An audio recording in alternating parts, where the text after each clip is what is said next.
Ah, toi, t'as dit de nous parler de Rails et des action cables.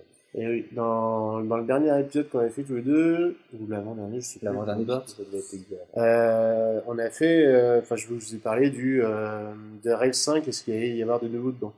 Et il y avait notamment un élément qui paraissait très prometteur, mais qui était assez flou encore, c'est qui était Action Cable. Action Cable, grosso modo, c'est du WebSocket dans Rails 5. Et ben là, je vous en reparle parce que vous verrez dans les liens dans les notes de l'émission, il y a le lien vers le GitHub de Action Cable. L'implémentation, en fait, c'est ça, hein. Voilà. Non, en fait, c'est Ah, clairement c'est que c'est de... le GitHub du Action Cable. Tu vois. D'accord. Donc Donc, c'est un qu'est-ce module, en fait, qui... de Rails. non, non, ça sera intégré dans Rails. Ok. Voilà. Mais c'est juste que là, du coup, maintenant, on sait comment ça marche dans les faits, comment on pourra s'en servir, on a accès au code, on a accès à des exemples et tout. Donc, bon, pour ceux qui font du Rails, hein, vous irez voir en détail, mais pour les autres, pour votre culture générale, grosso modo, c'est super simple à utiliser, c'est vraiment intégré dans Rails, mais il y a un petit truc quand même, c'est que Ah, on est obligé d'avoir deux serveurs. Un serveur qui va gérer les requêtes classiques, HTTP, etc. d'accord. Et on aura un deuxième serveur qui lui va s'occuper de tout ce qui est WebSocket. Ah, Et aussi, bon, ça peut être alors le même, du coup. pour l'instant ça l'est, mais ce sera pas forcément le cas quand ce sera fini, parce que c'est encore en travail en cours.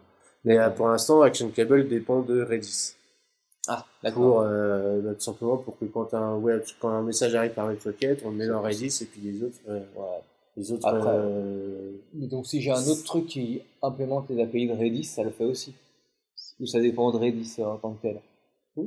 Ça, si tu as un autre moteur de WebSocket qui implémente les API de Redis, ça le fera aussi, je pense. C'est dépendant du protocole Redis plus que de Redis en Ah, lui-même, non? Ou il y a vraiment du code de Redis dedans. ah non, de toute façon c'est le protocole C'est le de protocole Redis, Redis. hein. Après, voilà, là c'est juste que pour l'instant il me semble que c'est vraiment bloqué sur Redis, mais après, En même du temps, pourquoi tu après, t'embêterais à utiliser autre chose? ouais, c'est ça. Et c'est surtout, à mon avis, normalement, ils sont censés faire en sorte que ça puisse marcher avec n'importe quoi d'autre. Ouais. Et surtout que ça puisse marcher peut-être même Ok. sans Redis. Ah oui, d'accord. Ça, c'est Donc, cool. sans un système de type Redis.